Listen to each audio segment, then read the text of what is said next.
और बहुत बहुत हार्दिक स्वागत है विशाखा माता जी आपका। तो आज हरे के कृष्ण। इस श्रद्धा ऑनलाइन सत्संग कार्यक्रम में आप सभी का हार्दिक स्वागत है। सीरीज, जैसा कि भौतिक जगत में या भौतिक दुनिया के लोगों को जिस तरीके से टेलीविजन और फिल्मों की सीरीज का इंतजार रहता है, ठीक उसी तरीके से आध्यात्मिक जगत और श्रद्धा के सभी अ, सदस्यों का, भक्तों को हमारी आचार्य सीरीज का इंतजार रहता है। तो बहुत लंबे समय के इंतजार के बाद आज वो इंतजार खत्म हुआ। तो उस पर इस विषय पर जिस श्रीनिवास आचार्य जो आज हमारी सीरीज का है, तो उस पर इस विषय पर विस्तार से चर्चा करने के लिए और अपना अनमोल संग देने के लिए आज हमारे साथ हैं हर ग्रेस विशाखा प्रिया माता जी, जिनको हम सभी भली भांति जानते हैं और अति उत्साहित हैं कि जल्द से जल्द उनके अमृत बिंदु हमारे कान में पड़े पर और इसका हम लाभ उठा सके। परंतु जिस तरीके से परंपरा है, तो और कुछ लोग नए भक्त हमारे इस कार्यक्रम में जुड़ते हैं, तो इसके लिए उसका पालन करते हुए हम माता जी का संक्षिप्त परिचय देना चाहेंगे। तो हर ग्रेस विशाखा प्रिया माता जी 14 वर्ष की आयु से ही कृष्ण भावनामृत का अभ्यास कर रही हैं। उन्होंने एसएनडीटी कॉलेज से आहार शास्त्र में बीएससी की डिग्री प्राप्त की। युवावस्था से ही उनको मिले सुंदर और अद्भुत भक्तिमय प्रशिक्षण को उन्होंने अत्यंत उदारता के साथ इस्कॉन यूथ फेस्टिवल, गर्ल्स से जुड़ी सभी युवतियों के साथ चेतना कार्यक्रम, सेमिनार्स कैंप के माध्यम से साझा किया। माता जी ने श्री राधा गोपीनाथ मंदिर में विभिन्न प्रकार की सेवाएं की, जैसे भोग बनाना, भगवान के वस्त्र, आभूषण, श्रृंगार इत्यादि। माता जी और उनके जीवन साथी वरिष्ठ वैष्णव भक्त व भक्ति वेदांत हॉस्पिटल के जाने माने डॉक्टर डॉक्टर दयाल, यानी हिज ग्रेस द्वारकाधीश प्रभु जी, उनके गुरु द्वारा प्रदत्त नाम। तो इनके साथ श्री श्री राधा गोपीनाथ मंदिर में पिछले 3 दशकों से अधिक समय से काउंसलर सलाहकार के रूप में अपनी सेवाएं दे रहे हैं। माता जी व प्रभु जी दोनों एक साथ युवक व युवतियों दोनों के लिए प्री मैरिटल ट्रेनिंग प्रोग्राम भी लेते हैं तथा भक्त समुदाय की प्रसन्नता हेतु पिछले 2 दशकों से जुड़े अनेक प्रसंगों पर आध्यात्मिक, प्रभावशाली, आकर्षक व भव्य ड्रामा नाटकों का निर्देशन भी कर चुके हैं। इन सबके साथ ही माता जी व प्रभु जी भारत में और विदेशों में इस्कॉन के संस्थापक आचार्य भक्ति वेदांत स्वामी श्रील प्रभुपाद जी के संदेश को जन जन तक पहुंचाने व भक्तों को प्रेरित करने के लिए भ्रमण भी करते रहते हैं। तो आइए लाभ उठाते हैं हम भी और श्रवण करते हैं श्री विशाखा प्रिया माता जी के मुखारविंद से। हरे कृष्णा। हरे कृष्णा। बहुत बहुत धन्यवाद श्रद्धा टीम को कि हमें ये सेवा का अपॉर्चुनिटी देते हैं। हम कोई इतने बिजी नहीं है जैसे मधु सेविका माता जी बोलते हैं, सेवा में ही बिजी होते हैं।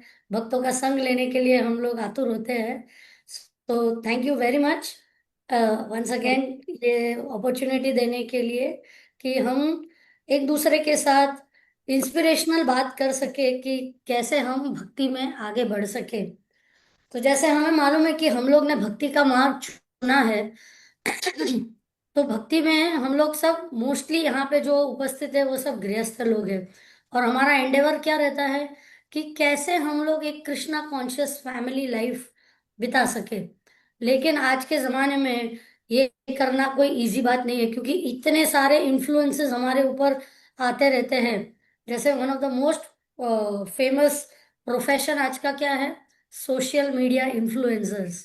हाँ, सबसे ज्यादा उनको ही प्रमोट किया जाता है कि वो ही is the best social media influencer, she is the best social media influencer. तो इन्फ्लुएंसर मतलब क्या कि हमारे जीवन में कितने प्रकार के इन्फ्लुएंसेस आ सकते हैं। तो हमारी ये भक्ति की जर्नी है, उसमें हम अगर आप एक सर्कल बनाए कि हम एक डिवोटी बनने का प्रयत्न कर रहे हैं, लेकिन आजू बाजू से कितने सारे हमारे ऊपर कल्चरल अटैक्स हो रहे हैं।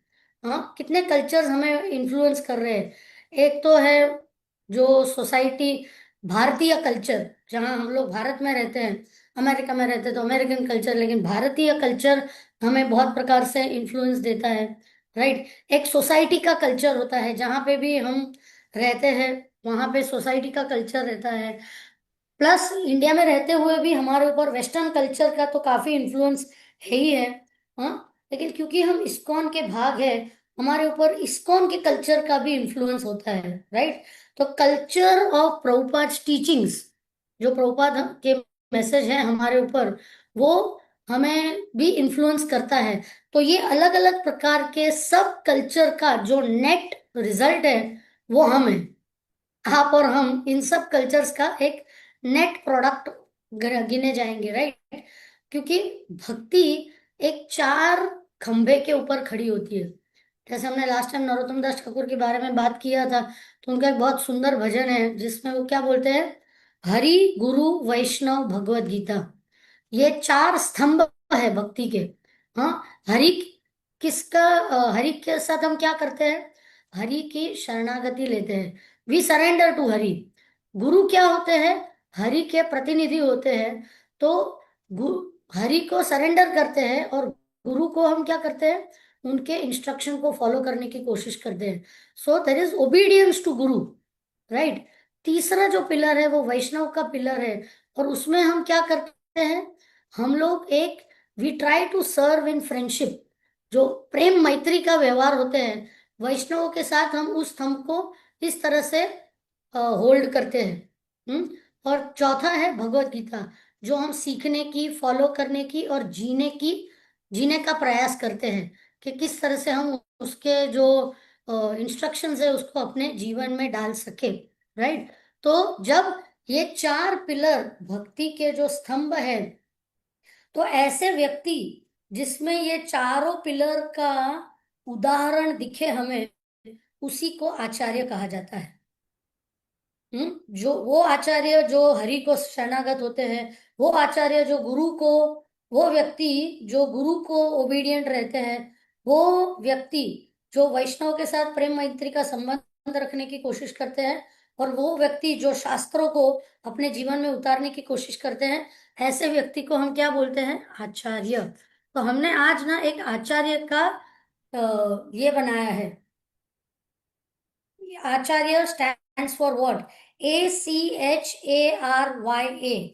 थोड़ा इंग्लिश में बनाया है, क्योंकि हिंदी में कैसे हम बना सके वो मालूम नहीं था। तो याद रखने के लिए कि आचार्य क्या है, तो थोड़ा इजी पड़ता है ना। तो first A stands for what, वो व्यक्ति जो मतलब the apply application of philosophy जिसके लाइफ में होता है, जो उनके उदाहरण से हमें दिखाते हैं कि कैसे हम जो फिलोसॉफी है उसको अपने जीवन में उतार सकते हैं। क्योंकि अगर एक तरह से आप देखें तो शास्त्र क्या है, शास्त्र मैप है। मैप मैप होता है ना, हम लोग गूगल मैप का सहारा लेते हैं।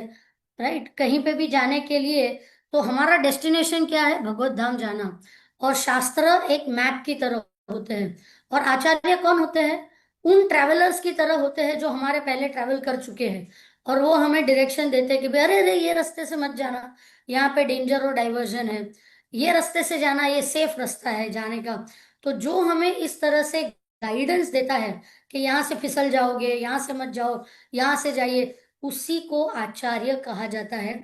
क्योंकि they teach us how to live bhakti. भक्ति को जीना कैसे है, भक्ति को एक कंसेप्ट नहीं है, हमारे जीवन में उसको जी कैसे सकते हैं। So that is apply, A for apply the philosophy. C C stands for conviction in Krishna. मतलब क्या कि भगवान में हमारा जो श्रद्धा होती है, अपने प्रोग्राम का नाम ही श्रद्धा है।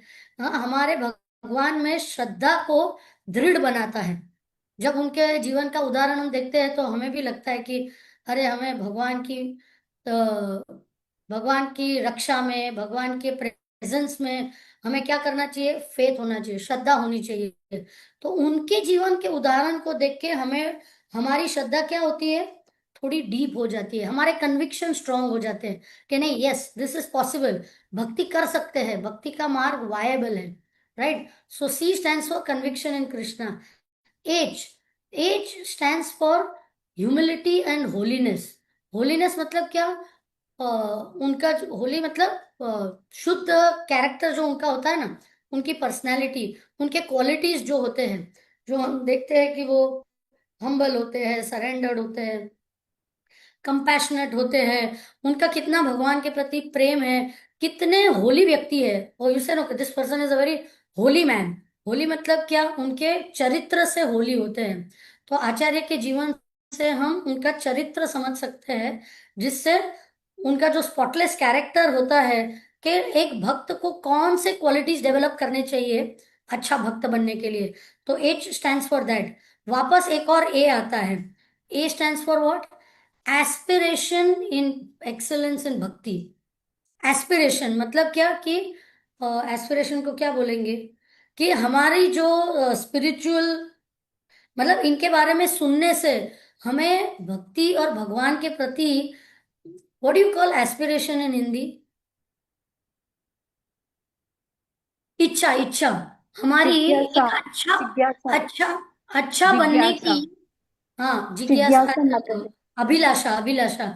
एक अच्छा भक्त बनने की हमें अभिलाषा जागृत होती है, थोड़ा और अपना स्टैंडर्ड बढ़ाने की, राइट। तो ये हमारी एस्पिरेशन थोड़ी और डीप हो जाती है जब हम आचार्यों के बारे में सुनते हैं। Then R, R stands for resilience.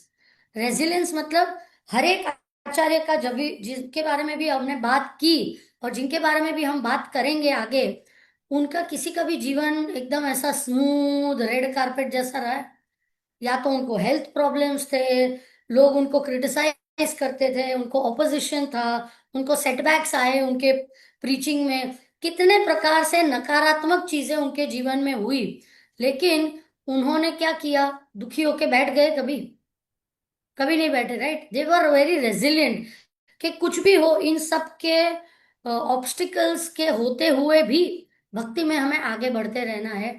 ये उदाहरण हमें सिखा रहे हैं कि ट्रायल्स तो आएंगे सबके जीवन में, लेकिन हमें आगे बढ़ते रहना है। Y stands for yearning for Krishna and his devotees association. मतलब कृष्णा और कृष्णा भक्तों के संग के लिए कैसे लालसा होनी चाहिए हमारे में। यर्निंग मतलब अ, लालसा होनी चाहिए, उत्सुकता होनी चाहिए कि कब हम मिलेंगे भक्तों को, कब मिलेंगे, कब प्रोग्राम होगा, कब हम सत्संग में जाएंगे, कब फेस्टिवल के लिए जाएंगे, कब मंदिरों में जाएंगे हमारे, कि कब भक्तों के संग में आएंगे। तो वो यर्निंग हम समझते हैं कि आचार्यों के जीवन से, जो तो श्रीनिवास आचार्य, जिनके जीवन के बारे में हम बात करने वाले हैं उसमें तो बहुत ही प्रोमिनेंट है। So Y stands for that. And the last A, जो सबसे इंपॉर्टेंट है, आचार्य का इंपॉर्टेंस क्या है, कि उनके बारे में डिस्कस करने से हमें भगवान की कृपा का एक शॉर्टकट मिलता है। हम भगवान को अट्रैक्ट कर सकते हैं, क्योंकि उनके इतने प्यारे हैं ये लोग, तो उनके बारे में बात करेंगे तो आप भगवान का अटेंशन जल्दी अट्रैक्ट करोगे। किसी भी व्यक्ति का अटेंशन चाहिए तो हम कैसे बोलते हैं, ए हेलो हेलो मैं इधर हूँ, जरा इधर देखो, हाँ मैं इधर हूँ। सो कैसे हम उनका ध्यान हमारे तरफ लाएंगे? उनके प्रियजनों के बारे में बात करने से एकदम श्योर और इजी शॉर्टकट है करने का। सो इसके लिए हम आचार्य के बारे में बात करते हैं। क्यों? क्योंकि आज के जमाने में इतना सोशल मीडिया का इन्फ्लुएंस हो गया है, हर एक व्यक्ति कोई ना कोई फील्ड में आचार्य अपने आप को बताते हैं, राइट। कि मैं एक्सपर्ट हूँ, आचार्य मीन्स एक्सपर्ट। मैं एक्सपर्ट हूँ क्या करने से? वीडियो क्या एक देख लिया सोशल मीडिया पे, उनको लगने लगता है कि मैं एक्सपर्ट न्यूट्रिशनिस्ट हूँ। दो वीडियो देख लिए तो लगता है अरे मैं तो एक्सपर्ट साइकोलॉजिस्ट बन गया अभी। दो तीन चार वीडियो और देख लिए तो बोलते हैं अभी तो मैं रिलेशनशिप के बारे में सबको सब समझा सकता हूँ, मैं एकदम ही एक्सपर्ट हो गया हूँ, राइट। इस तरह की हम अपने आप को मन गढ़ंत अपने आप को समझने लगते हैं कि हम एक्सपर्ट आचार्य बन गए। मैं साइकोलॉजी में आचार्य हूँ, मैं न्यूट्रिशनिस्ट में आचार्य हूँ, मैं रिलेशनशिप में आचार्य हूँ। लेकिन उनके रिव्यूज क्या है वो देखना जरूरी है ना। हम कौन से प्रोडक्ट के बारे में बात कर रहे हैं? भक्ति के प्रोडक्ट में। और अगर आज कोई भी प्रोडक्ट खरीदना हो, आप अगर 500 रुपए का भी एक हेडफोन खरीदने जाओगे ना, तो आप 50 रिव्यू देखे बिना वो खरीदोगे नहीं, क्योंकि आपको देखना है कि भाई इसका रिव्यू कितना है, 3 स्टार, 4 स्टार, 5 स्टार। हम्म। तो जब हम छोटी सी 500 रुपए की चीज के लिए इतना रिव्यूज लेते हैं, तो जो जब हम हमारा जीवन समर्पित करने की बात कर रहे हैं, तो क्या हमें नहीं लगता कि हमें रिव्यूज की जरूरत है? तो हमारे ये जो आचार्य गण है वो क्या है, 5 स्टार रिव्यू देने वाले लोग हैं, 5 स्टार रिव्यूअर्स है। उनका रिव्यू बहुत इंपॉर्टेंट होता है हमारे लाइफ में, कि वो हमें क्या रिव्यू देते हैं भक्ति का। हम्म। तो ये समझ के साथ हम जब आगे बढ़ते हैं कोई भी वस्तु में, हाँ, जैसे अभी नीट की एग्जाम्स हुई, बच्चे लोगों की रीअपियर करना पड़ा। तो ऐसे जब बड़े बड़े एग्जाम होते हैं तो हम क्या देखते हैं, प्रीवियस क्वेश्चन देखते हैं, उनके आंसर शीट देखते हैं, टॉपर्स लोग जो हमारे पहले टॉपर्स हुए हैं उन्होंने क्या जवाब दिए हैं उस सब्जेक्ट के बारे में, और हम टॉपर्स के आंसर्स को बाय हार्ट करने की कोशिश करते हैं, उसको फॉलो करने की कोशिश कर रहे हैं। तो हमारे भक्ति के टॉपर्स है ये आचार्य। हाँ। तो जब हम उनका अनुकरण, आई मीन उनको फॉलो करने की कोशिश करते हैं, तो they are like living commentary, जो इंग्लिश में बोलते हैं ना, कि जागरूक कमेंट्री को क्या बोलते हैं, आई डोंट नो। हाँ। दे उनका जो जीवन होता है वो इटसेल्फ एक लिविंग कमेंट्री है, किसके ऊपर, हरि भक्ति के ऊपर, गुरु निष्ठा के ऊपर, वैष्णव सेवा के ऊपर, हाँ, शास्त्र के ऊपर, इन सब के ऊपर उनका एक जीवन कमेंट्री होता है। तो आज हम एक ऐसे आचार्य के बारे में बात करेंगे जिनके बारे में क्या बताया है मालूम है, वो बताते हैं कि he is a man who carried the heart of Vrindavan. उनको ऐसा उपाधि बताया गया है कि वो ऐसे व्यक्ति है जो हमेशा वृंदावन को अपने हृदय में लेके जाते हैं। क्योंकि जो 6 गोस्वामीज है उन्होंने क्या किया, चैतन्य महाप्रभु के इंस्ट्रक्शन के अंदर शास्त्र लिखे, भक्ति शास्त्र लिखे उन्होंने। हाँ, लेकिन इन जो शास्त्र लिखे वो प्राइसलेस ट्रेजर है ना, लेकिन ये ट्रेजर को डिस्ट्रीब्यूट जिस व्यक्ति ने किया, आज हम उस व्यक्ति के बारे में बात करेंगे। लिखा, लेकिन अगर वो एक ही जगह पड़ा रहता तो किसको उसका मिलता, ना आपको मिलता ना हमें मिलता। लेकिन सबसे पहले व्यक्ति जिन्होंने इसका वितरण किया, उसका हिस्ट्री में कितना बड़ा इंपॉर्टेंस है आप समझिए। तो आज हम उस व्यक्ति के बारे में बात करेंगे। तो ये व्यक्ति जो थे, उनके माता पिता का नाम था गंगाधर भट्टाचार्य एंड लक्ष्मी प्रिया। ये गंगाधर भट्टाचार्य और लक्ष्मी प्रिया बहुत ही अच्छे भक्त थे, और उनके जीवन में सिर्फ भक्ति का मतलब बहुत ही महत्व था। और वो उन्होंने बहुत सारा निमाय पंडित के बारे में सुना था कि निमाय पंडित जन्मे हैं नवद्वीप में, ये कर रहे हैं वो कर रहे हैं। तो गंगाधर भट्टाचार्य की इच्छा हुई कि मैं जब कब जाऊंगा नवद्वीप और निमाय को मिलूंगा। तो जब वो जाने लग, एक बार उन्होंने डिसाइड किया कि बस अभी मुझे जाना ही है उनको मिलने। तो वो जहाँ रहते थे वो गांव का नाम था चाखंडी। तो चाखंडी से नवद्वीप जाते जाते रास्ते में कटवा आता है।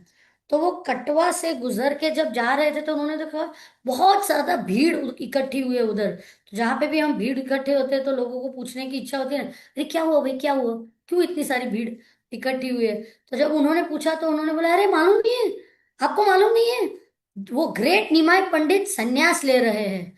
हाँ। तो उन्होंने बोला माय गॉड, ऐसा हो रहा है। और उन्होंने देखा अपने आंखों के सामने के निमाय पंडित के जो सुंदर केश थे वो हजाम काट के निकाल रहे थे। और उसके बाद उन वहां पे केशव भारती महाराज बैठे थे, और उन्होंने डंडा लेके उनको बोला कि आज से आपका नाम हो गया श्री कृष्ण चैतन्य। जैसे ही इन्होंने ये सुना, उनके हृदय में एक प्रकार का इतना बड़ा इम्पैक्ट हुआ कि उसके बाद वो एक ही शब्द बोल सक रहे थे, चैतन्य चैतन्य चैतन्य चैतन्य चैतन्य। बस यही शब्द बोलते बोलते वो वापस चाखंडी गांव आ गए। आपको भी अनुभव होगा ना कि हमारे जीवन में हम कितने सारे प्रोग्राम्स अटेंड करते हैं, कितने सारे लोगों को मिलते हैं, बर्थडे पार्टीज होती है, शादी होती है, और एंगेजमेंट, बहुत सारे फंक्शंस होते हैं। लेकिन अमुक चीज, या कितनी यात्रा में जाते हैं, लेकिन अमुक यात्रा का इम्पैक्ट हमारे माइंड पे बहुत डीप आ जाता है कि नहीं। या कोई प्रोग्राम का या कोई व्यक्ति का इम्पैक्ट बहुत डीप हमारे माइंड में आ जाता है। सो उसी प्रकार से ये चैतन्य चैतन्य करते झारखंडी में गए, और लोगों को लगा भाई इसको क्या हो गया है ना सडनली। आप देखो कि ये व्यक्ति नॉर्मल था और चैतन्य चैतन्य कर रहे हैं, लेकिन जो भक्त थे उनको समझ में आया कि ये व्यक्ति भाव भक्ति में चैतन्य चैतन्य कर रहे हैं। और इसलिए उन्होंने बोला कि आज से तुम्हारा नाम चैतन्य दास। उनका नाम ही चैतन्य दास चेंज कर दिया। और ये और उनकी पत्नी जो थे वो, उनको मतलब काफी अधेड़ उम्र के हो गए थे, लेकिन उनको बच्चे नहीं थे और उनको बच्चे करने की इच्छा नहीं थी। लेकिन सडनली ये एपिसोड होने के बाद दोनों के मन में अनायास ऐसी इच्छा हुई कि हमें एक बच्चा करना चाहिए। तो उनकी पत्नी ने, आई मीन चैतन्य दास ने अपनी पत्नी को बोला। तो पत्नी ने बोला कि चलो हम जगन्नाथपुरी जाते हैं अभी। अभी हमने सुना है कि निमाई पंडित चैतन्य महाप्रभु पुरी में रहते हैं, तो हम जाते हैं, उनका भी दर्शन लेके ब्लेसिंग्स लेंगे और मेन जगन्नाथ जी का ब्लेसिंग्स लेते हैं। तो दोनों चल के वहां पे गए। और वहां जाके चैतन्य महाप्रभु ने जब उनको देखा तो उनको बोला कि आप जाइए। उनके गोविंदा के थ्रू बताया कि आप जाइए जगन्नाथ जी के सामने, आपकी सब इच्छा पूरी हो जाएगी। तो जैसे ही वो जगन्नाथ जी के सामने गए, तो जगन्नाथ जी का ब्लेसिंग्स उनको मिला और वो रिटर्न आए। और इमीडिएटली लक्ष्मी प्रिया प्रेग्नेंट हो गई, जो इतने साल में हुआ नहीं था। हम्म। अभी ये देखिए कि ये ग्रेट। अब फिर क्या हुआ कि वो प्रेग्नेंट होने के बाद जैसा नॉर्मल समय गया, उसके बाद उनको बहुत ही सुंदर एक बच्चा हुआ। इतना सुंदर था कि शास्त्र बताते हैं कि he started growing like the waxing moon. और उसका नाम रखा श्रीनिवास। क्यों श्रीनिवास रखा? क्योंकि जैसे हम बता रहे थे कि भगवान अपने स्पेशल भक्तों को भेजते हैं ना, तो उसके पहले ही उनका ऐलान कर देते हैं। जैसे हमने लास्ट टाइम नरोत्तम दास ठाकुर के बारे में बात की कि महाप्रभु पद्मा नदी के पास जाके पहले ही बोलने लगे नरोत्तम नरोत्तम नरोत्तम, जब कोई नरोत्तम नाम का व्यक्ति था ही नहीं। और उन्होंने बोला ऐसा मेरा एक भक्त आएगा स्पेशल। तो वैसा ही श्रीनिवास के बारे में हुआ। उन्होंने जगन्नाथपुरी में जब थे और भगवान जगन्नाथ का दर्शन एक बार ले रहे थे, और अनायास ही बोलने लगे श्रीनिवास श्रीनिवास जगन्नाथ के सामने। और बताया कि बहुत ही जल्द श्रीनिवास नाम का एक व्यक्ति आएगा जो बहुत ही स्पेशल व्यक्ति है। फिर उन्होंने नित्यानंद प्रभु को भी एक पत्र में बताया था कि मेरा एक स्पेशल पार्षद आने वाला है, श्रीनिवास। हाँ, और वो he will be the embodiment of my devotional love. मेरे प्रेम का वो एक एम्बॉडीमेंट रहेंगे। ऐसे उन्होंने कई व्यक्तियों को बोल के रखा था कि ये आने वाले। तो मतलब कितने स्पेशल होंगे। को कितने लोग आते और जाते हैं, हम कितने लोगों के बारे में बात करते हैं, लेकिन जब कोई स्पेशल आने वाला होता है तो कोई लोग बताते हैं अरे भैया आने वाले हैं, जरा इसका ध्यान रखना। ये आने वाले हैं, इसका ध्यान रखना। तो एक इस मिनट आ प्रकार रही से वो इतने अच्छे से अपना लाइफ बिता रहे थे। बचपन से ही जैसे बड़े होने लगे, तो उनके मुंह से सबसे पहले तीन शब्द कौन से आए मालूम है? सबसे पहले तीन शब्द।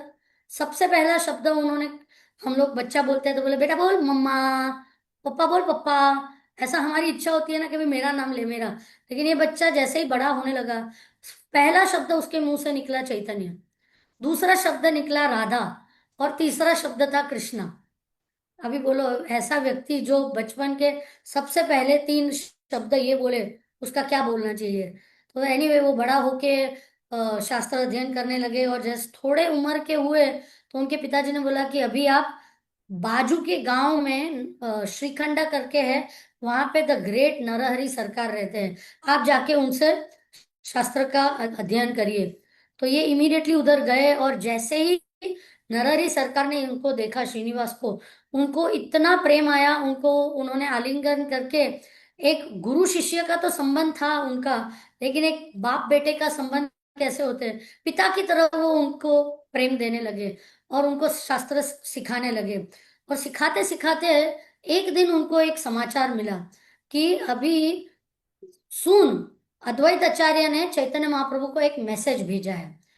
हम सब जानते हैं कि चैतन्य महाप्रभु को नीचे आने के लिए किसने रिक्वेस्ट किया था? अद्वैत आचार्य ने। और उन्हीं के रिक्वेस्ट से महाप्रभु भी अपना लीला मैनिफेस्ट, लीला को वाइंड अप करके वापस जाने वाले थे। तो अद्वैत आचार्य ने उनको मैसेज भेजा था कि अभी आपका कार्य हो चुका है। मार्केट, मतलब ऐसा क्रिप्टिक मैसेज भेजते हैं ना कि now there is no more need of rice in the market. तो सबको समझ गया कि अरे हाँ, अभी महाप्रभु चले जाएंगे, कभी भी चले जाएंगे। इसलिए नरहरि सरकार ने चैतन्य श्रीनिवास को बोला कि तुम बचपन से चैतन्य महाप्रभु को मिलने की इच्छा रख रहे हो, लेकिन अभी तुम्हारे पास ज्यादा समय नहीं है, भागो, तुम तुरंत जाओ जगन्नाथपुरी और मिलो चैतन्य महाप्रभु को। तो ये सुनते ही इन्होंने तुरंत ही निकल गए और चलने लगे, नहीं भागने लगे, बिल्कुल रुके नहीं, रात दिन भाग भाग के पूरी की तरफ जा रहे थे। उस एंटिसिपेशन में, जब हमें कुछ अच्छा मिलने वाला है तो समय कैसे कटता है ना, भाग रहे और उत्सुकता बढ़ रही उनके हृदय में कि एट लास्ट मेरी जो जीवन की इच्छा थी, जो अभिलाषा थी, जो लालसा थी, वो पूरी होगी। मैं एट लास्ट चैतन्य महाप्रभु का दर्शन करूंगा, उनकी शरण में जाऊंगा, उनके साथ हरिनाम करूंगा। और जब जैसे ही वो पुरी में एंटर हो रहे थे, उन्होंने क्या देखा कि बहुत सारे यात्री बाहर निकल रहे थे पुरी से, लेकिन उनके आंखों में आंसू थे, मुंह पूरा सा एकदम ऐसा लटक गया था। तो उन्होंने पूछा, भाई क्या हुआ, आप पुरी से जगन्नाथ का दर्शन करके आ रहे हैं, इतने दुखी क्यों दिख रहे हो? तो क्या आपको मालूम नहीं है, निमाय पंडित ने हम सबको छोड़ के चले गए। आप सोच सकते हैं कि ये महाप्रभु चले गए, ये शब्द एक थंडरबोल्ट की तरह इनके हृदय में टूट पड़े श्रीनिवास के। कि क्या, मैं इतने सालों से जिस चीज की प्रतीक्षा कर रहा था, इतने दिनों से जो मैं भाग के इधर आ रहा हूं, तो वो पूरा बेहोश हो गए। उनके आंखों से अश्रु बहने लगे, वो अपने बाल खींचने लगे, छाती पीटने लगे, और अनकंट्रोलेबली रो रहे थे। मतलब उनको कोई कंट्रोल ही नहीं कर पा रहा, और ऐसे बेहोश हो गए कि अभी जीवन जीने का मतलब ही क्या हुआ, मतलब खत्म, सब कुछ खत्म हो गया। राइट, हमारे लाइफ में जब पैसा चला जाता है तो हमें लगता है सब कुछ खत्म हो गया। हाँ, कुछ प्रॉब्लम आता है तो हमें लगता है सब खत्म हो गया। लेकिन इनको भगवान से इतनी आसक्ति थी कि जब भगवान को नहीं मिल पाए तो उनको लगा अभी सब कुछ खत्म हो गया मेरे जीवन में। तभी उनको स्वप्न में चैतन्य महाप्रभु आए और बोले कि आप चिंता मत करिए, आप अभी के अभी पुरी में जाइए।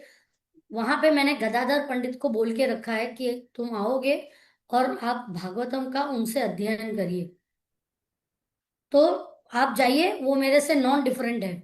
तो तुरंत ही भाग के श्रीनिवास, क्योंकि उन्होंने सोचा कि भाई मेरा विरह तो है, लेकिन विरह से ज्यादा इंपॉर्टेंट मेरा उनका आदेश का पालन करना है। इसके लिए तुरंत गए। गदाधर पंडित कहाँ रहते थे? टोट गोपीनाथ मंदिर में रहते थे। तो जैसे ही वहां गए तो किसी ने बोला कि गदाधर पंडित, वो देखो, वहां से श्रीनिवास आया है। तो ये इतने ऑलरेडी दुख में थे, महाप्रभु चले गए थे, लेकिन उन्होंने बोला श्रीनिवास, श्रीनिवास आए हैं। हाँ, इतने ये हो गए। और श्रीनिवास को बुलाया, उनके गोद में बिठाया, उनको आलिंगन किया और अपने अश्रु से उनको नहला दिया। और उनको बोला कि महाप्रभु ने बोला था तुम आओगे, और तुम्हारी राह देख के मैं ये प्राण को बचा के रखा था। आओ बेटा। बिठा के उनको उन्होंने बोला कि मुझे भागवतम आपसे पढ़नी है। तो उन्होंने अपनी भागवतम निकाली, और जैसे ही भागवतम खोली तो क्या देखते हैं उसमें, पूरे भागवतम के जो हैंडराइटिंग थे ना, वो स्मज हो गए थे। किस चीज से स्मज हो गए थे? उनके अश्रु से। क्योंकि वो यही भागवतम थी। श्रीनिवास आचार्य इतने एक्साइट हो गए थे कि ये वही भागवतम थी जो रोज चैतन्य महाप्रभु और गदाधर पंडित पढ़ते थे साथ में मिलके। बहुत ही कम चीजें थी। मतलब चैतन्य महाप्रभु रोज कुछ चीज, हम में से भी कोई रोज तो कुछ नहीं करता है एक्सेप्ट जपा करते हैं, जो भी हमने नियम लिया है इसके लिए, हमारी कोई टेस्ट है इसके लिए हम नहीं करते। लेकिन रोज कुछ चीज करना मतलब उसका आपको महत्व है। हम्म। आप रोज एक्सरसाइज करो मतलब आपको हेल्थ का महत्व है। आप रोज शास्त्र अध्ययन करो मतलब आपको शास्त्र में इंटरेस्ट है। रोज आप जपा करो मतलब आपको जप में इंटरेस्ट है। तो उसी प्रकार से जब अ, भागवतम पढ़ रहे थे दोनों, चैतन्य महाप्रभु और गदाधर पंडित, तो क्या भावना थी उनकी। तो बताया जाते हैं, हमारे आचार्य बोलते हैं कि वो किस चीज से स्मज हो गए थे? उनके दोनों के अश्रु के मिलन से, संगम से, by the Confluence of tears of the ecstasy of their love, पूरा भागवतम समझ हो गया था। तो कुछ पढ़ने को ही नहीं हो रहा था। तो गदाधर पंडित ने बोला, बेटा मैं क्या पढ़ाऊं, तुम्हें पढ़ने के लिए पहले जाके भागवतम को रीराइट करके आना पड़ेगा। अभी रीराइट पूरी में तो होता नहीं था, उनको वापस गौड़ देश जाना पड़ता था। और उस समय ऐसा नहीं था कि चलो नेक्स्ट फ्लाइट ले ली, गौड़ देश गए, चल के जाना है, चल के आना है। तो इमीडिएटली उनको इतना भागवतम सीखने की उत्सुकता थी कि वो तुरंत भागने लगे वापस गौड़ देश। और पूरा भागवतम वापस लिखवाया। और भागवतम लेके वापस पूरी जब आ रहे थे, तो वापस उन्होंने देखा कि यात्री लोग रो रहे हैं। बोले अभी क्या हुआ? बोले अरे आपको मालूम नहीं, गदाधर पंडित भी चले गए अभी। तो माय गॉड, इनको इतना क्या बोले विरह होने लगा कि उनका पूरा बदन जलने लगा। और वो सर कूट कूट के रो रहे थे कि भी मैं कैसे अभागा व्यक्ति हूं कैसे टाइम पे मैंने जन्म लिया है। हाँ, कि ना मैं मुझे इनके दर्शन हुए, क्योंकि भगवान के विरह में एक एक भक्त सब अपने प्राण को मेंटेन नहीं कर पाते थे। आपने सुना होगा ना कि कभी जब ज्यादा प्रेम होता है किसी में तो मेंटेन नहीं कर पाते। जैसे भौतिक जगत में देखते हैं ना कि पति पत्नी बहुत प्रेम से रहते हैं, तो अगर पत्नी का देहांत हो जाता है तो बहुत ही जल्दी पति जी नहीं पाते हैं, और पति का देहांत हो जाता है तो पत्नी भी काफी जल्दी वो व्यक्ति चले जाते हैं, क्योंकि प्रेम जहां होता है उनके बिना रहना बहुत मुश्किल होता है। और ये तो हम भौतिक प्रेम की बात कर रहे हैं। ये तो भगवत प्रेम की जब हम बात करें कि वो भक्त लोग अपना देह मेंटेन ही नहीं कर पा रहे थे। लेकिन वापस जब वो बेहोश हो गए तो वापस उनके स्वप्न में ये आया कि भाई आप ऐसा मत सोचो, आपके लिए चैतन्य महाप्रभु का बहुत बड़ा प्लान है। गदाधर पंडित ने बोला कि आप तुरंत वृंदावन जाओ, और वृंदावन जाके आप रूप सनातन को मिलो। हाँ, और वो आपकी इच्छा पूरी करेंगे। तो जैसे तैसे उन्होंने अपने आप को संभाला, पुरी में गए, बाकी भक्तों को मिले, सार्वभौम भट्टाचार्य को मिले, इनको रामानंद राय को मिले, और अपने प्रताप रुद्र महाराज को मिले। महाप्रभु जाने के बाद प्रताप रुद्र ने बात करना ही बंद कर दिया था। उन्होंने अपने बेटे को राज सिंहासन पर बिठा के वो सिर्फ भजन कर रहे थे। मतलब हर एक व्यक्ति, हर एक भक्त ना अपने अपने में सिकुड़ गए थे चैतन्य महाप्रभु के विरह में, और एक एक भक्त जाने के विरह में। हाँ, तो ऐसे सब भक्तों को मिले and then he started for Vrindavan. लेकिन वृंदावन जाने के पहले उन्होंने सोचा कि रास्ते में जो भी आते हैं भक्त, जो भी धाम आते हैं वहां पे भक्तों को मिलता जाऊं। तो सबसे पहले वो पुरी से निकले, नवद्वीप गए। नवद्वीप में जाके उन्होंने विष्णु प्रिया को मिले पहले। तो जैसे ही विष्णु प्रिया के पास जा रहे थे तो उनके दो सर्वेंट थे जिन्होंने चैतन्य महाप्रभु ऑर्डर देके गए थे कि आप विष्णु प्रिया का ध्यान रखना। तो जब भी वो वहां से आए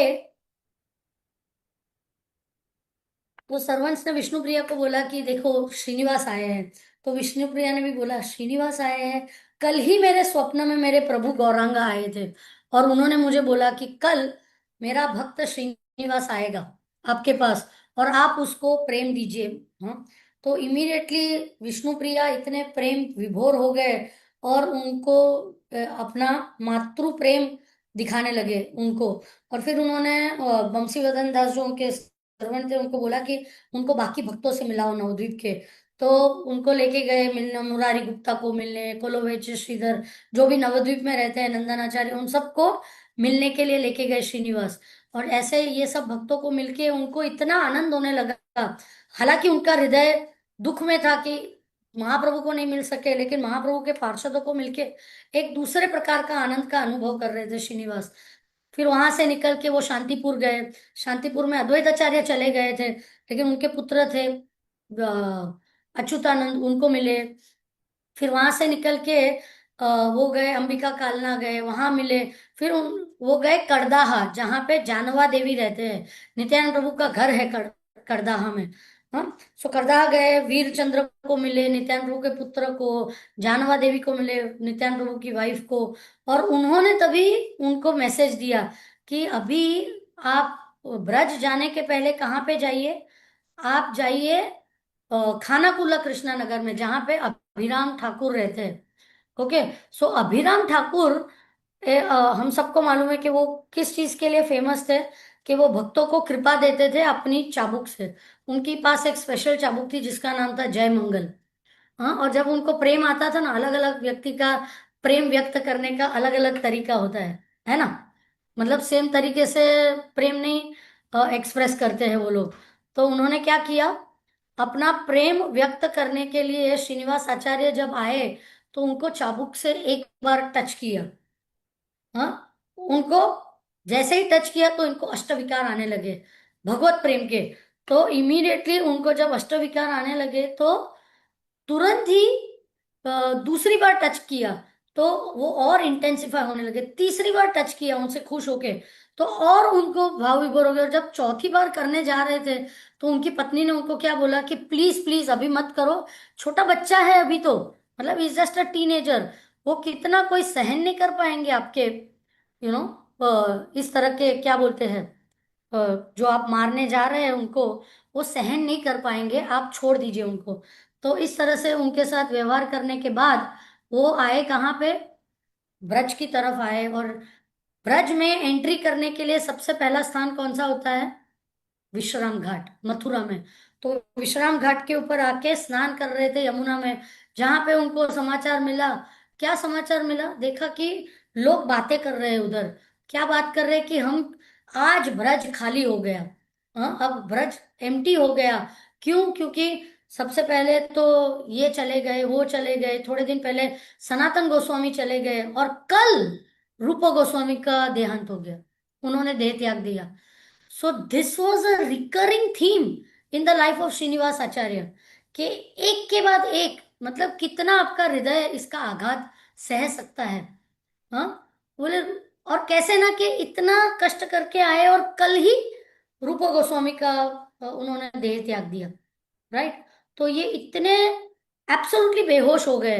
उन्होंने बोला कि पूरे जगत में मेरे से ज्यादा बदनसीब व्यक्ति और कोई नहीं हो सकता, क्योंकि न तो मैं चैतन्य महाप्रभु का दर्शन कर सका, न नित्यानंद प्रभु के चरणों का रज ले सका, न अद्वैत आचार्य के डांसिंग फॉर्म को देख सका, न स्वरूप दामोदर रामानंद राय इन लोग के साथ हरिनाम संकीर्तन कर सका। मैं कितना यूजलेस व्यक्ति हूं, अभी तो मुझे मेरा देह त्याग ही देना है। तो ये डिसाइड करके वो करने जा रहे थे, तभी वापस रूप सनातन उनके विजन में आके उनको बोला कि ऐसा मत करो, चैतन्य महाप्रभु का बहुत बड़ा प्लान है तुम्हारे थ्रू। अभी आप तुरंत ब्रज में जाके जीवा गोस्वामी को मिलो, और वो आपको आगे बताएंगे क्या क्या करना है। और गोपाल भट्ट गोस्वामी को जाके उनकी शरण ले लो, क्योंकि he is non different than us. तो ये तुरंत ही ब्रज में गए और अ, उनका इंस्ट्रक्शन फॉलो किया। क्यों, क्योंकि कई बार जैसे श्रीनिवास को लगता है ना, हमको भी लगता है, अरे काश हमने प्रभुपाद को देखा होता। लगता है ना, हम प्रभुपाद को मिले होते तो कितना अच्छा होता था। हाँ, लेकिन उसके जो हमें नहीं मिला है, तो अब उसके लिए हम क्या करेंगे। तो प्रभुपाद तो है नहीं, लेकिन प्रभुपाद के इंस्ट्रक्शंस है ना। तो ये दिखाना चाहते थे कि अगर ये सब चले गए हैं, लेकिन हर एक ने एक इंस्ट्रक्शन छोड़ा है हमारे लिए, तो बेस्ट है कि हम उनके इंस्ट्रक्शन को फॉलो करने की कोशिश करें। तो जैसे ही वो ब्रज में आए, शाम का टाइम था, संध्या आरती का समय था।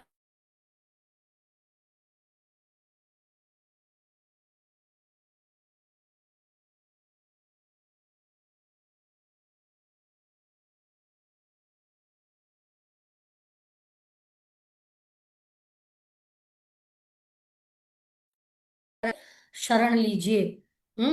तो नेक्स्ट डे वो गोपाल भट्ट गोस्वामी को मिलने गए।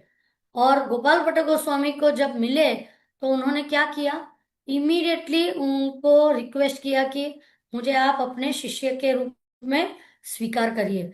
क्योंकि जो गोपाल भट्ट गोस्वामी है वो गुणमंजरी है स्पिरिचुअल वर्ल्ड में। और श्रीनिवास आचार्य गुणमंजरी को कौन हेल्प करता है स्पिरिचुअल वर्ल्ड में, मणिमंजरी हेल्प करती है, और श्रीनिवास आचार्य मणिमंजरी है।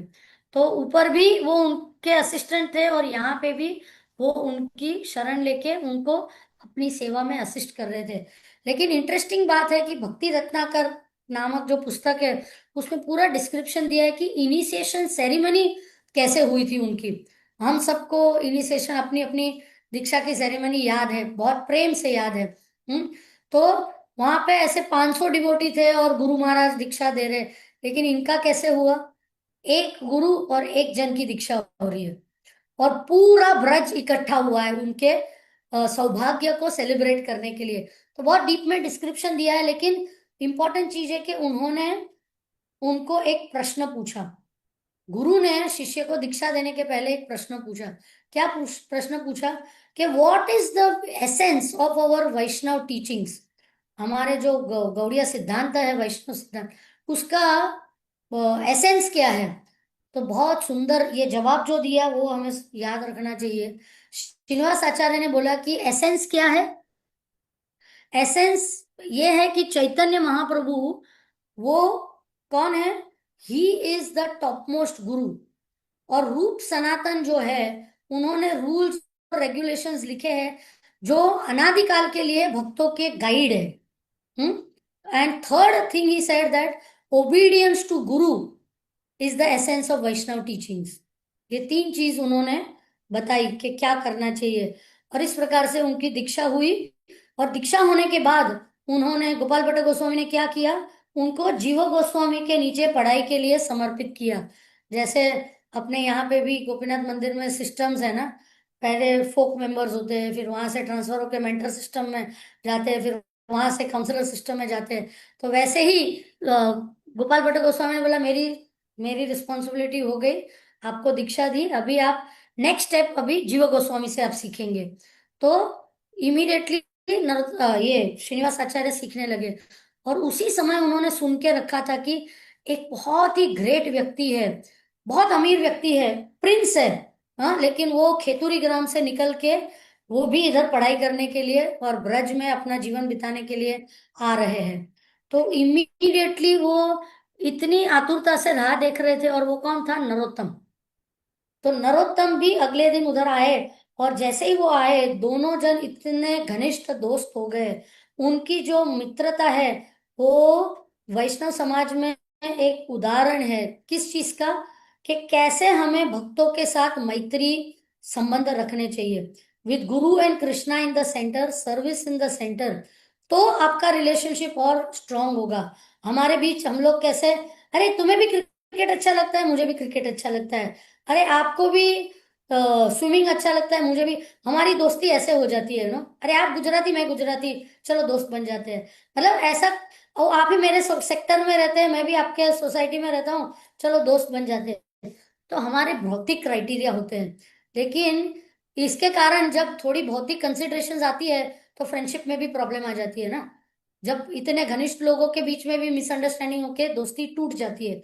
लेकिन जब इन लोगों की तरह गुरु कृष्णा और वैष्णव सेवा जब हमारे संबंध का सेंटर होता है, तो ऐसे संबंध को कोई नहीं कुछ हार्म कर सकता है। तो ये उदाहरण हमें सीखना है कि दोनों जन ऐसे हो गए ब्रज में, जैसे कि वो दो शरीर और एक आत्मा है। मतलब कई बार हम लोग नाम बोलते हैं ना कि ये कौन है, सहदेव नकुल है, ये कौन है, लव कुश है। भाई लव कौन कुश कौन मालूम नहीं, सहदेव कौन नकुल कौन, पर दोनों को एक ही सांस में उनका नाम लिया जाता है। तो उनका भी ऐसे ही हो गया। हाँ, सब लोग उनको क्या बोलते थे, अरे नरोत्तम श्रीनिवास, नरोत्तम श्रीनिवास। सो दोनों का इतना घनिष्ठ संबंध हो गया। और फिर जीवा गोस्वामी ने उनका चार्ज ले लिया था।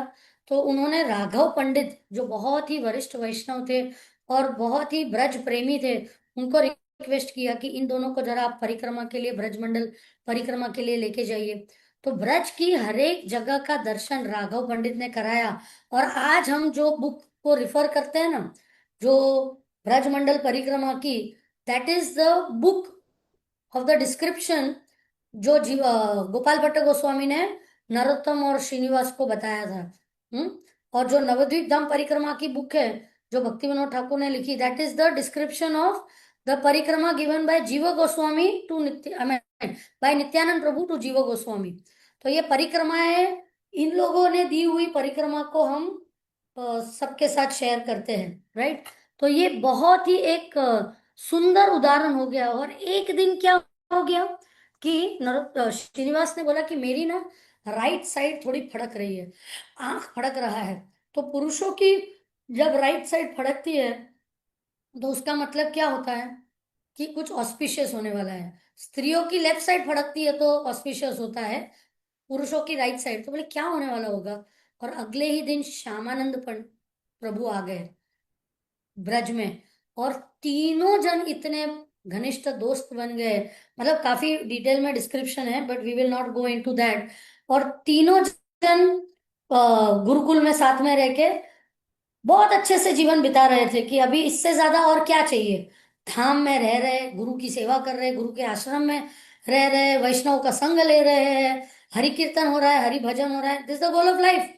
बस दिस इज इट, इसके आगे और कुछ इच्छा ही नहीं है करने की। उन्होंने सोचा पूरा जीवन हमारा ऐसे ही जाने वाला। और फिर एक दिन श्रीनिवास जीवा गोस्वामी ने बुला के उन तीनों को उनकी भक्ति के कारण एक एक उपाधि दे दी। श्रीनिवास को बुला के बोला कि आज से तुम्हारा नाम रहेगा श्रीनिवास आचार्य। नरोत्तम को बुला के बोला तुम्हारा नाम आज से होगा नरोत्तम दास ठाकुर। हाँ, ये बहुत सम्माननीय नाम है ना, आचार्य ठाकुर, ऐसा दे। और श्री श्यामानंद को बोला कि तुम्हारा नाम होगा श्यामानंद पंडित। और तीनों एकदम हम्बल होके एम्बेरस हो गए कि भाई हम हमें इसकी लायकी है नहीं, लेकिन ऐसा प्रदान किया है गुरु ने। तो ये होने के बाद थोड़े दिनों के बाद जानवा देवी ने एक मैसेज भेजा जीवा गोस्वामी को कि भाई अरे आप ही शास्त्रों का आस्वादन कर रहे हो, जो गोस्वामी के शास्त्र है वो बंगाल में हमें भी भेजिए, उसकी हम कॉपीज बना के दे देंगे तो सबको उसका फायदा हो सके ना। तो एक दिन जीवा गोस्वामी ने इन तीनों दोस्तों को बुला के बोला कि आपके लिए एक मिशन है, ये सब पुस्तकें लेके कार्ट जो बैलगाड़ी में भर के आपको इसको बंगाल लेके जाना है। तो उन्होंने बोला हमें, उन्होंने सोचा हमारा तो जीवन अभी संपूर्ण है, ब्रज में रहना, हरि कथा, हरि भजन, गुरु सेवा, वैष्णव सेवा, इसके बाहर और कुछ करने का उनके माइंड में था ही नहीं। बोले अभी ब्रज छोड़ना पड़ेगा, गुरु का आश्रम छोड़ना पड़ेगा। लेकिन क्योंकि ये गुरु की आज्ञा थी, इच्छा थी, इसके लिए एग्री होके इन्होंने क्या किया, इनका इंचार्ज बनाया श्रीनिवास को, क्योंकि सबसे बड़े उम्र के श्रीनिवास थे। तो जीवा गोस्वामी ने श्रीनिवास को इंचार्ज बना के भेजा और पूरे डॉक्यूमेंट्स बना के भेजे थे। बुलक कार्ट में उनको रवाना किया बड़े धूमधाम से। हर एक पुस्तक को बुलक कार्ट में रखते टाइम एक पूरा फेस्टिवल हो गया। सबको चंदन, हर एक ग्रंथ को चंदन और हार पहना के बोलते थे कि ये क्या है, चैतन्य चरितामृत, तो सब भक्त हरि बोल।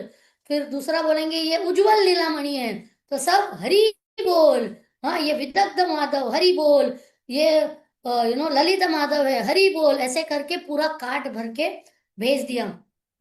और काफी स्मूथली गए और बंगाल में एंटर होने ही वाले थे।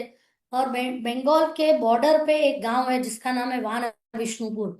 वहां पे वो लोग रोज जैसे करते थे, हरि कथा हरि कीर्तन करके रात को सो गए।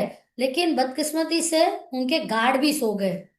और जब वो लोग सुबह उठे तो उन्होंने क्या देखा, सब पुस्तक गायब हो गई है। पुस्तकें ही चोरी कर ली थी किसी ने। तो आप सोच सकते हैं कि इनकी क्या हालत थी। वो अपने आप को माफ ही नहीं कर पा रहे थे कि वो शास्त्र जिसकी सिर्फ ये एक एक ही कॉपीज थी, ऐसा नहीं था कि बहुत सारी कॉपीज थी, एक ही कॉपी हर एक पुस्तक की। और जो पूरा लाइफ टाइम का एफर्ट था वो सब चोरी हो गया। आप सोचिए ना, आपकी पूरे जीवन की पूंजी अगर किसी ने आपके ऊपर जवाबदारी दी और आप वो जवाबदारी नहीं निभा सके तो आपकी क्या हालत होगी। तो बहुत ही तीनों जन दुखी हुए। और तब श्रीनिवास ने अपनी आंख बंद करके कुछ सोचा और उन्होंने बाकी जो दोनों थे उनको बोला कि आप एक काम करो, आप लोग आगे जाओ। नरोत्तम को बोला आप खेतुरी ग्राम जाओ, श्यामानंद को बोला थोड़े समय खेतुरी में रह के फिर आप उड़ीसा में जाके प्रचार करो, मैं इन किताबों को ढूंढता हूँ, इधर रह के आप आगे बढ़ो, जैसे कुछ समाचार आता है मैं आपको बताता हूँ। लेकिन मेरा विश्वास है कि अब तक कोई अड़चन नहीं आई थी, और अगर अभी ऐसा हुआ है तो इसमें कुछ भगवान का प्लान होगा ही होगा, ये विश्वास था उनका। तो ये दोनों आगे चले गए और श्रीनिवास रुके उधर। और वहां पे एक भक्त आया जिसका नाम था कृष्णा वल्लभ। और उनके साथ बातचीत करते उनको मालूम पड़ा कि यहाँ का जो राजा है, राजा भीरमबीर, हाँ वो एक he is a dacoit king. और लेकिन उनके घर में, आई मीन उनके जो महल में रोज भागवत की कथा होती है। तो आप चाहे तो आप आ सकते हैं उधर। तो एक दिन बहुत दिनों रुकने के बाद वो पहुंचे इनके महल में। और महल में जाके उन्होंने सुना कि ये लोग जो भागवत का डिस्कस कर रहे हैं वो पूरा मायावाद है। हाँ, भगवान निराकार है, भगवान ये वो है। तो वो श्रीनिवास से सहन नहीं हुआ, कोई भी भक्त सहन नहीं कर सकता ना मायावाद को। तो उन्होंने आर्ग्यूमेंट की वो पंडितों के साथ। तो पंडितों ने बोला हाँ ठीक है, तुम्हें ज्यादा मालूम है तो तुम ही एक्सप्लेन करो। और जब श्रीनिवास एक्सप्लेन करने लगे तो वो राजा जो थे उनका हृदय एकदम ही आकर्षित होकर परिवर्तित होने लगा और वो उनके चरणों में आके गिरे। और उन्होंने बोला कि आप यहाँ आए क्यों हैं, उसका रहस्य बताइए। तो तब श्रीनिवास ने बताया कि इस तरह से हम तीनों दोस्त जा रहे थे वृंदावन से, किताबें लेके जा रहे थे और किताबें कहाँ चली गई हमें मालूम ही नहीं है। और राजा अपना मुंह ढक लिया और उन्होंने बोला कि अभी मैं क्या बताऊं।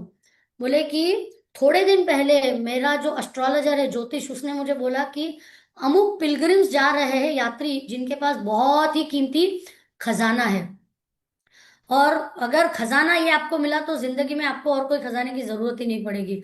तो मैंने ही हमारे जो बाकी डाकू लोग हैं उनको बोला था कि खजाना आप चोरी करके इधर लेके आओ। और जैसे ही ये खजाने का बॉक्स लेके मेरे महल में आए और उन्होंने खोला, तो हमने देखा कि उसमें तो पुस्तकें थी। और पुस्तकों को देखते ही मैं मुझे इतना अलग फीलिंग आने लगा। मैं ये प्रण लिया था कि जो भी व्यक्ति इस पुस्तकों का ओनर है, अगर वो कभी भी मुझे मिल गया ना, मैं मेरा जीवन उसके चरणों में समर्पित कर दूंगा। तो बोले, हे श्रीनिवास आचार्य जी, मैं ही वो अभागा बेकार व्यक्ति हूँ, यूजलेस व्यक्ति हूँ, जिन्होंने ये दुख दिया है आप लोगों को। अभी ये पुस्तकें आप लीजिए और मुझे भी दीक्षा दीजिए। और तुरंत ही इन्होंने, श्रीनिवास ने पुस्तकों को लेके मैसेज भेज दिया जीव गोस्वामी को, क्योंकि सबको बोला था ना कि पुस्तकें चोरी हो गई, चोरी हो। तो ब्रज में मैसेज भेज दिया कि पुस्तकें मिल गई, नरोत्तम दास ठाकुर को मैसेज भेज दिया, खेतुरे में पुस्तकें मिल गई। तो हर जगह त्योहार होने लगा, अरे पुस्तकें मिल गई, पुस्तकें मिल गई। तो there was a festival everywhere happening. और फिर राजा ने शरणागति ले ली श्रीनिवास आचार्य की। उनका दीक्षा का नाम, जो पहले उनका नाम था महाराज भीर अम्बीर, उनका दीक्षित नाम हो गया हरिचरण दास। उनकी वाइफ ने भी दीक्षा ली। और जब उन्होंने दीक्षा लेने के बाद, क्योंकि राजा जब कुछ करता है तो पूरी प्रजा भी दीक्षा ले ली उन्होंने, तो पूरा वान विष्णुपुर एक फर्स्ट वैष्णव किंगडम बन गया, जहां पे पूरा सब लोग भक्ति करने लगे। नहीं तो बंगाल में तो सब शक्त शाक्त होते हैं ना अपने। काफी कैलकाटा से लोगों ने ज्वाइन किया है, सविता माता जी और काफी लोग मुझे दिख रहे हैं। तो सब लोगों ने बंगाल में सब शाक्त लोग होते हैं और शक्ति की पूजा करते हैं। लेकिन ये सब हो गए क्या, वैष्णव हो गए, राधा कृष्ण के डिवोटीज हो गए, by the mercy of Srinivas Acharya. ये इस तरह से बहुत सारी कहानियां हैं इनके बारे में। लेकिन सिर्फ दो चीज से मैं एंड करूंगी, एक 5 मिनट और लूंगी, चलेगा ना?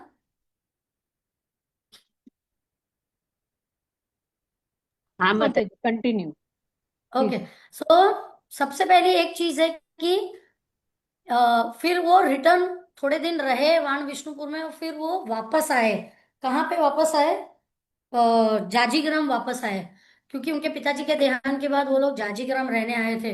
तो अभी भी उनका घर है, हम लोग काफी लोग यात्रा में गए उनके घर पे, और घर के बाजू में एक बैनियन ट्री है। तो वो रोज वहां पे बैनियन ट्री के नीचे बैठ के भागवत कथा करते थे। और एक दिन जब वो कथा दे रहे थे, तो उन्होंने क्या देखा कि एक पूरा शादी का प्रोसेशन जा रहा है। और इंडिया में हमें मालूम है, शादी का प्रोसेशन मतलब नाच गान म्यूजिक है हु बहुत सारा आवाजें होती है, बैंड बाजा सब होता है। और दूल्हा था पालकी में बैठ के या घोड़े पे बैठ के जा रहे थे। और जैसे ही श्रीनिवास ने उस व्यक्ति को देखा, तो एकदम ही अट्रैक्ट हो गए उनके तरफ, क्योंकि उनका डिस्क्रिप्शन दिया है, इंग्लिश में है, मैं थोड़ा सा पढ़ूंगी उस डिस्क्रिप्शन को, कि how beautiful this person was. बोलते हैं कि उनके जो शोल्डर्स थे ना, वो एक लायन की तरह थे। उनकी जो नेवल थी, इट वॉज वेरी डीप। उनका नाक शार्प और रेज्ड नोज था। उनके सिल्की करली बाल थे। उनके हाथ और पैर जो थे वो रेडिश कलर के थे। उनके लिप्स थे, were red like bimba tree, I mean like a bimba fruit. उनके जो आईज थे वो लोटस पेटल्स की तरह थे। उनकी जो गर्दन थी वो कॉन्चल की तरह थी, 3 लाइन थे। उनका जो कमर थी वो बहुत ही पतली थी। सिल्कन कपड़े पहने थे, हार पहना था, सैंडलवुड पेस्ट लगाया था। तो ये सोचने लगे कि ये है कौन, कोई गंधर्व उतर के आया है कि स्वयं कामदेव है कि कौन है। तो उन्होंने बारात में जाते हुए एक व्यक्ति को पूछा कि भाई ये है कौन, तो उन्होंने बोला कि he is the great Ramachandra Kaviraj. तो उन्होंने बोला, लेकिन ये क्यों अपने गले में फांसी का फंदा लगा के शादी के बंधन में फंस रहे हैं? ऐसे इस तरह से जा रहे हैं। और कभी कभी अट्रैक्ट हो जाते हैं ना, जैसे श्रीनिवास उनके अट्रैक्ट हुआ था, वैसे ही रामचंद्र कविराज ने उनको देख लिया था। भले ही शोर तमाशा था, लेकिन कभी हम लोग शोर में भी किसी व्यक्ति से अट्रैक्ट हो जाते हैं। तो वो भी उन्होंने थोड़ा सा सुन लिया उन्होंने क्या बोला, और उसका बहुत डीप इम्पैक्ट उनके हृदय पे हो गया कि मैं क्या करने जा रहा हूँ। तो श्रीनिवास आचार्य ने बताया था कि ऐसी सुंदरता का क्या फायदा अगर इस सौंदर्य को आप भगवत सेवा में, भगवत प्रचार में नहीं लगा सकते। तो पूरी रात भर, शादी के बाद जब वो घर गए, पूरी रात भर उनके माइंड में यही चल रहा था कि कब सुबह हो, कब मैं जाके श्रीनिवास आचार्य को मिलूं। और नेक्स्ट डे आके उनकी शरणागति लेके उनका we became one of the foremost disciples of Srinivas Acharya. हजारों डिसाइपल्स थे, लेकिन उसमें से श्रीनिवास आचार्य के डिसाइपल्स में से रामचंद्र कविराज का बहुत ही अलग से स्थान है। रामचंद्र कविराज को जैसे हमने बताया कि ही वॉज मणि मंजरी, श्रीनिवास आचार्य, रामचंद्र कविराज करुणा मंजरी है। सो ये सब सखीज और मंजरी सब साथ में आए थे, जो ऊपर राधा कृष्ण की सेवा करते हैं, नीचे आके वो क्या करते हैं, वही ब्रज प्रेम प्रचार के थ्रू, शास्त्रों के थ्रू हमें बांटना चाहते हैं। और ऐसे ही जब श्रीनिवास आचार्य को नरोत्तम दास ठाकुर ने मैसेज भेजा कि सब भक्त लोग दुखी है, डिप्रेशन में है, कि महाप्रभु और उनके सब पार्षद चले गए हैं, तो अभी डिप्रेशन से बाहर कैसे लोगों को निकालने का। तो जब लोग डाउन होते हैं ना, तो क्या करते हैं कि चलो कुछ करते हैं। हाँ, तो इन्होंने क्या बोला कि खेतूरी फेस्टिवल अरेंज करते हैं। तो सब ऐसे दुखी होके बैठे थे, तो एक एक को बोला आप प्रसादम इंचार्ज है, आप अकोमोडेशन इंचार्ज है, आप इनविटेशन के इंचार्ज है, आप डेकोरेशन के इंचार्ज है, आप अभिषेक के इंचार्ज है, आप कीर्तन के इंचार्ज, ऐसे हर एक को एक एक सेवा दे दी।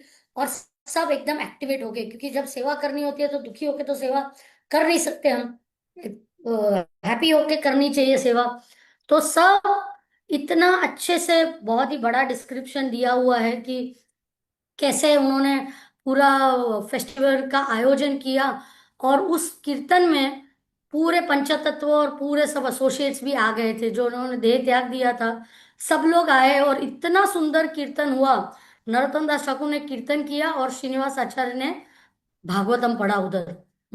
सो इस तरह से हम देखते हैं कि श्रीनिवास आचार्य, नरोत्तम दास ठाकुर और श्यामानंद पंडित और रामचंद्र कविराज, ये चारों ने इतना सबसे बेस्ट, उनके जो जीवन का उदाहरण है वो है कि किस तरह से वैष्णवों में मैत्री होनी चाहिए। गुरु कृष्णा और वैष्णव सेवा को बीच में रख के वैसी मैत्री टिक के रहती है। जब हम हमारा स्वार्थ बीच में लाते हैं, हमारा मोटिवेशन बीच में आ जाता है, और हम लोग कुछ एक दूसरे को मैनिपुलेट करने लगते हैं, कि एक दूसरे को थोड़ा सा यूज करने लगते हैं, एक दूसरे को टेक इट फॉर ग्रांटेड करते हैं, तो क्या होता है, हम एक दूसरे के संग का आस्वादन भी नहीं ले पाते हैं। और अ, मतलब अभाग, नसीब हमारा ही खराब हो जाता है इस चीज से। सो जितना हो सके हम अगर इनके उदाहरण को, जैसे हमने बोला आचार्य आचार्य हम अपने उदाहरण से सिखा रहे हैं, तो हमने चार महान आचार्यों के बारे में बताया, और प्लस उन्होंने शास्त्रों के बारे में जो बताया कि that is the real treasure. जो शास्त्र है वो ही सबसे इम्पोर्टेंट ट्रेजर है। हाँ, क्योंकि हमारे पास तो अभी ऑलरेडी प्रिंटेड शास्त्र है, वो भी हमें पढ़ने के लिए नहीं जमता है। हाँ, उन लोग तो लिख के शास्त्र करते थे वापस। तो थोड़ा हमारे जीवन में अगर हम इन चारों जो पिलर्स का महत्व ज्यादा अंडरस्टैंड करके कर सके, तो हमारी भक्ति थोड़ी सी आसान हो जाएगी। कि हरि को ज्यादा जो हमारे घर में सेवा पूजा करते हैं, मंदिर की जो विग्रह है उनकी सेवा पूजा, जो गुरु निष्ठा करे, कि गुरु के जो आदेश है उनका पालन करने की कोशिश करे, वैष्णवों से मैत्री बनाए। बैठे रहने से कोई मैत्री बनती नहीं है, कि कोई मेरे से बात नहीं करता, कोई मेरे से मैत्री करता नहीं, लेकिन आप क्या कर रहे हो वो मैत्री करने के लिए? हाँ, कुछ कर रहे हैं कि नहीं? तो मैत्री का और शास्त्रों में शास्त्र का अध्ययन, ये चार पिलर्स को अगर हम स्ट्रेंथन करना चाहते हैं, तो बार बार हम ऐसे आचार्यों के बारे में डिस्कस करें, तो क्या हो जाता है, हमारी भक्ति और दृढ़ हो जाती है। Thank you. हरे कृष्णा। हरे कृष्णा माता जी। माता जी, आपका ये आचार्य सीरीज सच में एक तो नई चीजें बताते हैं, हम लोग ने इतनी डीप रीडिंग नहीं की है और सिर्फ नाम सुना है, आप इतनी अच्छे से सब बताते हैं, तो हमारे लिए ये बहुत नया ज्ञान का स्रोत होता है हमेशा। और दूसरी बात है, जब आचार्यों के संघर्ष के बारे में आप बताते हैं, तो लगता है कि हम लोग थोड़ी सी सेवा में टायर्ड हो जाते हैं, तो सोचते हैं बाप रे हमने क्या कर दिया। पर जब इनके बारे में सुनते हैं, प्रभुपाद जी के लिए तो काफी कुछ सुना है, और हमारे दूसरे आचार्यों के लिए भी जब सुनते हैं, सच में जो आपने बोला ना, प्रेरणा मिलती है उनसे, एक हम लोग को एक एनर्जी मिलती है, पॉजिटिव एनर्जी मिलती है। ये सही है। और आपने जो ये आचार्य सीरीज शुरू की है उसके लिए हम आपके बहुत आभारी हैं। आपकी वजह से हम लोग को ये श्रवण करने का एक मतलब सुखद मौका मिलता है। उसके लिए आपका बहुत बहुत मैं आभार। आप लोगों की कृतज्ञ हूँ, क्योंकि आपको बताने के लिए मुझे भी स्टडी करना पड़ता है। तो मुझे भी तो हम्म। आई थिंक सबसे ज्यादा फायदा तो मुझे होता है। एक ही चीज और मैं श्रीनिवास आचार्य का बताना रह गई कि उन्होंने काफी जी। किताबें नहीं लिखी थी। उन्होंने मेनली तो किताबें डिस्ट्रीब्यूट की थी। लेकिन हम्म। उनका जो बहुत ही एक फेमस सॉन्ग है, उन्होंने 4-5 सॉन्ग्स लिखे थे, लेकिन उसका सबसे इम्पोर्टेंट सॉन्ग है षड गोस्वामी अष्टकम। अच्छा। जो हम गाते हैं ना, कृष्णा कीर्तन गान नर्तन परो। हाँ। हम्म।